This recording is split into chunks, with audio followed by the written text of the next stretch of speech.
Hi, I'm Liv Fyland and this is the Assuria podcast channel. In this series, What I Wish I Knew, we are diving into the art of being your own boss without becoming your worst employee. Now, if work-life balance looks like checking your emails at 11 p.m. while binge watching your favourite show, I might have a few tips for you.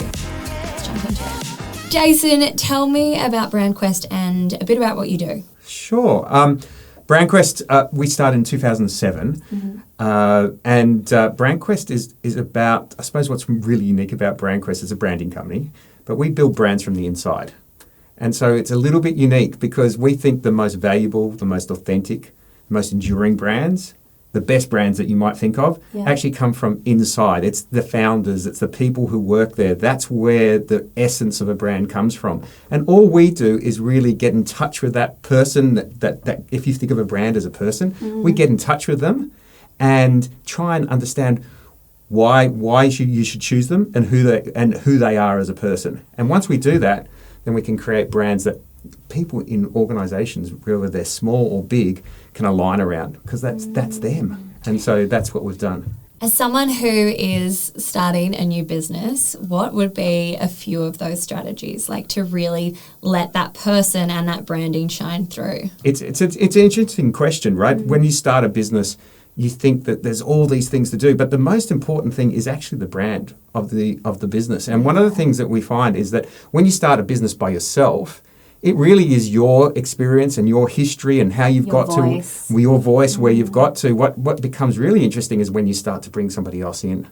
Yeah. Okay. Suddenly it's not just about you, it's about them as well and how they're going to influence the brand. And so that's where it's really, really important to align around something that's consistent, because that's what branding is. It's just alignment. Do you also think what influences people is what you think you should be or what you think you need to be? Because I find that sometimes I find myself creating a voice that I realize isn't actually authentic to me or the brand that I'm trying to put out there. I'm trying to be too much, or I'm trying to be what this person needs and this person needs. So do you find it sometimes like zoning in and going, okay, what's your authentic voice, and doing less?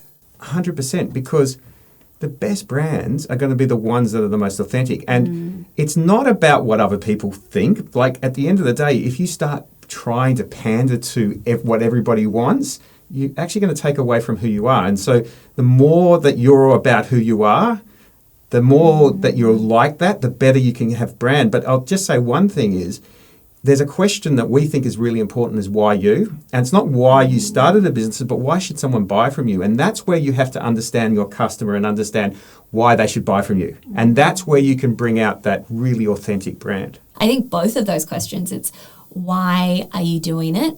And why should people be choosing you or your brand? Because somebody asked me that the other day, because I've been 5 years between idea and execution of this, and someone was like, why? Like, why do you want to do it? And they were asking it from a marketing point of view of being like, you know, do you have that grit to stay in it? And it made me be like, okay, my why is because this is what I want and this is what I want for others. But that second question of why should people be choosing you when often markets are very saturated, what's your point of difference? Or absolutely. And you have to be really clear on that. And what you'll find is that the more competitive a market, the more you have to really understand why should someone buy from you. But I'll just say one more thing if I can. Please. The bit about why is so important is that it's actually not about what you think.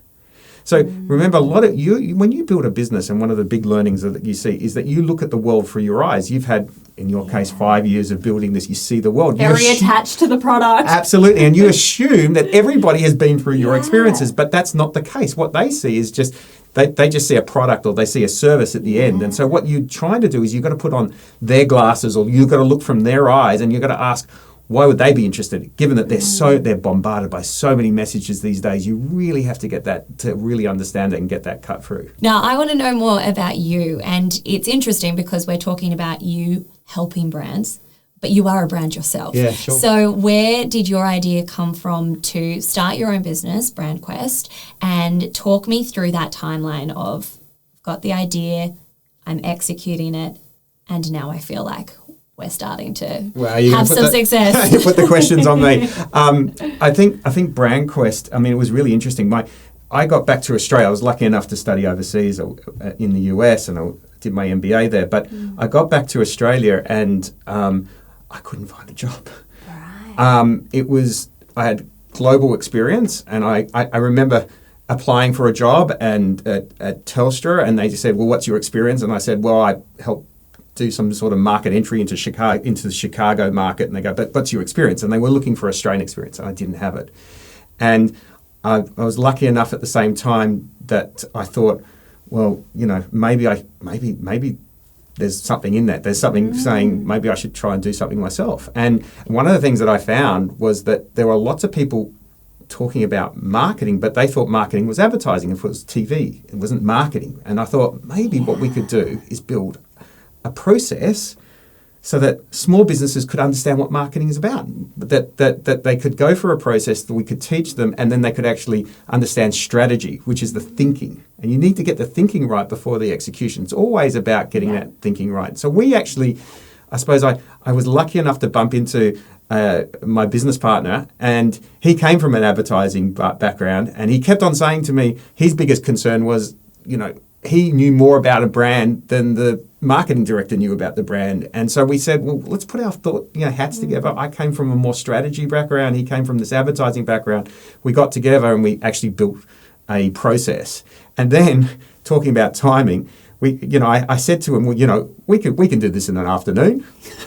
And that's the entrepreneurial spirit. There you go. We could do that in the afternoon. And so we started our little afternoon, and then that merged to a weekend, which merged to what are you doing over Christmas? And we worked over Christmas, and then we got something together, and then we had to test it. So we actually went to a whole lot of friends and companies and said, can you do this? And that took 2 years, and then we launched it. Yeah. Wow. And this is just the process. And then we launched, and literally we got it and went, right, now we should launch. And we had a table, a bit like the table we have here.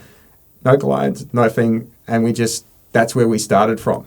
And I think one of the benefits of that, because a lot of businesses, and I would always say, as an idea, never start a business just what we did. Always try and start a business while you still have income going, or you still have a cash flow, so that you can get through this timing, and always see if you can build up a business over time. But we didn't do that. We went cold turkey. But one of the benefits of the cold turkey was, or just having nothing, was that it forced you to do things that you would never do before. And so I remember going to all these conferences, and somebody would, and I'd talk to the person leading the conference, and I'd say, yeah, we're starting this business, and they would say, oh, well, that's an interesting idea. Why don't we do? And they promoted it, and then you'd get one client, and then after that, it just grew from there. And so we started off with really small businesses, but what we found over time was that this process of building from the inside out, really tapping in, then allowed us to get into much bigger organisations. Yeah. I think it's a really interesting point of looking at where you're coming from, and both can have their benefits. So I think having that security and stability of having another job, and you start working on your side project or passion project, and then it evolves, and then it can eventually take over and you can step into it. The fact that you were like, let's punch this out in an afternoon, and then 2 years later, you're probably to the point that you're like, okay, we're ready to go now. Did that come about because things kept growing and evolving and more went into it and you had more ideas? Or was it just simply you had completely underestimated the timeline? I mean, yes, underestimated the timeline, 100%. I think everybody would say that. But I think one of the things that you do, and I would always recommend this to anybody, is just start with something and know that whether you fail or succeed, you're learning. And so it's not, and failure for me it's not about, did I fail at this point? It's failure. It's kind of like, did I learn from what I did there, and what's my timeline? So if your timeline is only a week to get this up and going, then you failed. But if your timeline is 2 years, or you want to build a business out of that, then each becomes a stepping stone. And as long as you learn, then from my point of view, if you learn, then you're in a position to be able to actually build. And that's what happens. And I think the biggest failure is not doing anything. So yes, if you have to kind of like hop on the boat and cut off the lifesavers and all that sort of stuff and send yourself out to sea. If that's the way that you're going to, that forces it's going to force you. But what I would say to you is everything's a learning exercise, and what you start off with will change over time. But what will happen is if you can learn from that, then it becomes something of of the it journey. becomes that. And the only other bit that I'd say in the whole thing is that I always believe in options. So try something, and because a lot of people will say, "Oh, look, it's black and white. It didn't work. That didn't work." But if you can try and do an option that puts off a decision so that you can learn more, that's how you can learn on the job and start to really build something successful. Is there anything that you wish you knew before you went into starting this business? It's just patience. It's just that when you're there. I remember our first. We have a process called Brand Quest. We have our Brand Quest strategy exercise and process, and that takes about 3 weeks. So we're able to develop strategies very quickly. It's not like 6 months and so forth. We're very quick because we build it from the inside. And I just remember that the stress of doing the first one and the second one and the third one was so stressful. Like it was just like the biggest thing. But over time, as you start to relax, you know that you're building something. So if I was to say something, I'd say, be less stressed and just go, trust the process. It's going to take longer, have a longer timeline. Always, what is the absolute issue if it takes 4 weeks or 8 weeks or 10 weeks? What's the ramification of that in the grand scheme of things? Because a lot of time we put our own time pressures on that, and some of those are financial. I get that. Yeah. But I think if you can work out ways that take that financial pressure off and gives you a bit more time to think about these things, then you can build over time. I mean, I love hearing that because I've taken 5 years, so that's really nice to hear. But I do know that for some, and actually myself, is that I do work well under pressure, and I sometimes do need deadlines. And as a perfectionist, if I don't, it will go on and on and on. So I suppose it's almost knowing what works best for you, but without that hideous amount of pressure that it has to be turned around by tomorrow, and then you're putting something out into the world that you're like, that doesn't represent what I want this brand or this business to be. So I feel like there's a bit of a fine line there of having enough pressure to not let it blow out, because things are never going to be absolutely perfect before you launch, would you say? 100%. Yeah. And I would say launch before if you're a perfectionist, a lot of people do, I'd be going, it's not going to be perfect. I can promise you, even if you're a perfectionist, it's not going to be perfect on day one. It's actually not going to be perfect on day 100. But here's the point, right? If you can put something out there and maybe just test it with friends and family, and you need to test it with people that are going to give you honest. Not myself. Yeah, that's right. And so just put it out there and you'll learn. And what you'll find is that perfection is actually what happens when you've done iteration 10. Yes. And so I think I always refer to the iPhone, people want to, there's a temptation, right, to bring out iPhones. I think we're up to iPhone 16 right now. There's a temptation back 10 years ago, 2007, when Steve Jobs produced the first iPhone and Brand Quest came out. He was a little bit more successful than I was. But he was able to bring out a phone that was, that they could probably have brought out far more features. But the trick here is to bring something out, version 1, and then do version 2 and version 3 and version 4. Because remember, you've looked at the world through your eyes. You understand where everything is. You've got to bring your customers along on that journey. And I think that's a thing about patience. And it happens, we develop websites. Everybody wants the perfect website. No, bring out version 1, get a bit of feedback, version 2, version 3, iterate. And evolve in the right direction. And the right direction is your customer, I suppose, rather than in your head being like, this is more of what I want, and you're just going the wrong way for far too long.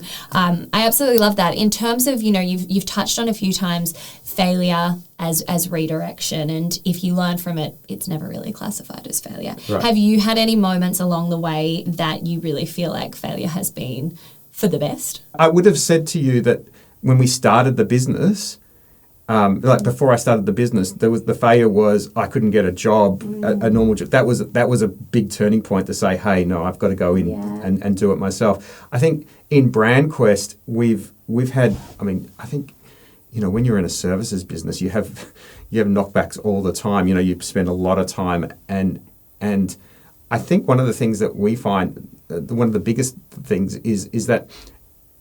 I think brand and marketing is the most important thing in the world, but you get into a business and it's not, they've got many other things that a CEO or somebody who's running that business, an owner, has to deal with. And you think that, you're waiting for something to come and you're waiting for them to come back to you, but they've just been totally, that something from left field. The world is so complex and that's where you start to doubt yourself. But in reality, you've got to just keep on pushing ahead. You just got to keep on doing it because over time you'll build reputation. Over time you'll build your brand, and over time you'll be able to get successes. And I think that's the bit that you've got to keep on doing it. Do you feel like to run a business or start a business, you need a certain level of grit or a certain mindset?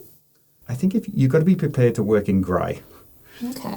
There are people that are black and white. So a scientist is just going to say, hey, it works, it doesn't work. But I think if you come back to what I'm getting at, where it's, you might got a little, you get a bit of positive feedback and then you work with that. And I think you've got to be able to work in the grey. You've got to be able to change. You've got to be able to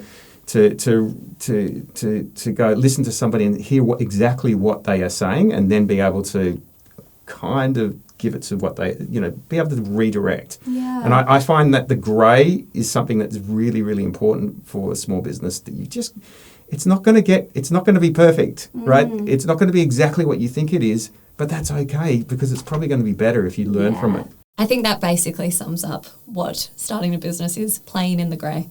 Because that is exactly what it is, and sometimes that is uncomfortable and you're going to get so many setbacks and different opinions, and pivoting is so important. So I am going to take that one with me, playing in the grey.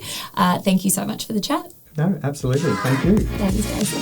Now, if you guys want to find out more about Assuria and the Workforce Australia Self-Employment Assistance Program, check the show notes or head to Assuria, asuria.com.au/podcast.